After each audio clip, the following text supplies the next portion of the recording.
par votre persévérance, vous sauverez vos âmes. Luc 21, 19. Celui qui aime sa vie la perdra, celui qui hait sa vie dans ce monde la conservera pour la vie éternelle. Jean 12, 25. Nous ne sommes pas de ceux qui se retirent pour se perdre, mais de ceux qui ont la foi pour sauver leur âme. Hébreux 10, 3, 9. Parce que vous obtiendrez le salut de vos âmes, pour prix de votre foi. 1 Pierre 1, 9.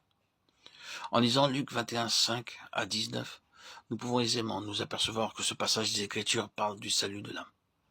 Par votre persévérance, vous sauverez vos âmes. D'habitude, chaque fois que la Bible parle de notre salut, elle insiste sur le fait de croire. Ici, cependant, il est dit que par la persévérance, nous sauverons nos âmes. Donc, il doit y avoir une différence entre le salut de l'âme et le salut de l'esprit.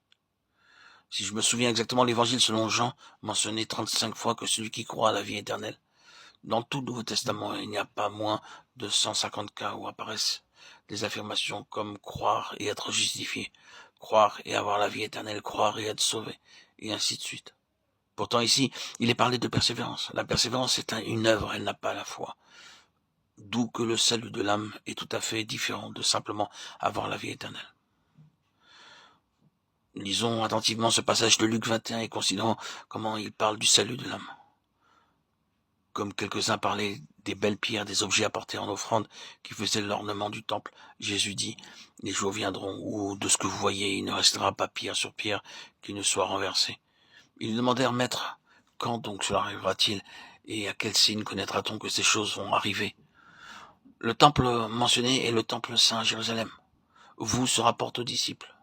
De ce que vous voyez indique la destruction du temple dans les jours qui viendront, dit le Seigneur Jésus, où il ne restera pas pierre sur pierre. Le verset 7 mérite une attention particulière. Ici, la question semble être la même que celle du passage parallèle de Matthieu 24. Toutefois, il y a une grande différence entre elles. C'est pourquoi nous allons les comparer de plus près. Il s'assit sur la montagne des Oliviers et les disciples vinrent en particulier lui poser cette question. Dis-nous quand cela arrivera-t-il et quel sera le signe de ton avènement et la fin du monde. Matthieu 24, 3. Matthieu ne parle pas seulement de la destruction de Jérusalem, mais aussi de l'avènement du Seigneur et de la fin du monde, alors que Luc s'occupe exclusivement de la destruction de Jérusalem. Dans le passage de Luc, les disciples demandent uniquement quand cela arrivera-t-il, c'est-à-dire quand aura lieu la destruction de Jérusalem et à quel signe connaîtra-t-on que ces choses vont arriver. Il n'y a pas un mot pour s'informer de l'avènement du Seigneur ou de la fin du monde. Rappelons les questions qui sont soulevées dans l'évangile de Matthieu. Quand cela arrivera-t-il? Quel sera le signe de ton avènement? Quel sera le signe de la fin du monde? D'autre part, dans l'évangile de Luc, les questions se portent sur un seul point. Quand cela arrivera-t-il? Et à quel signe connaîtra-t-on que ces choses vont arriver? Par conséquent, la question relatée dans Luc est la même que celle mentionnée dans Matthieu pour la première partie seulement.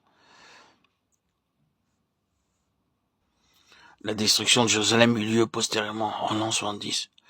Ce que le Seigneur déclara quant à ceux qui ne resteraient pas pierre sur pierre. Il y a longtemps que cela s'est accompli. Jésus répondit, prenez garde que vous ne soyez séduits, car plusieurs viendront en mon nom, disant, c'est moi, et le temps approche. Ne les suivez pas, car quand vous entendrez parler de guerre et de soulèvement, ne soyez pas effrayés, car il faut que ces choses arrivent premièrement. Mais ce ne sera pas encore la fin. Luc 21, 8, 9.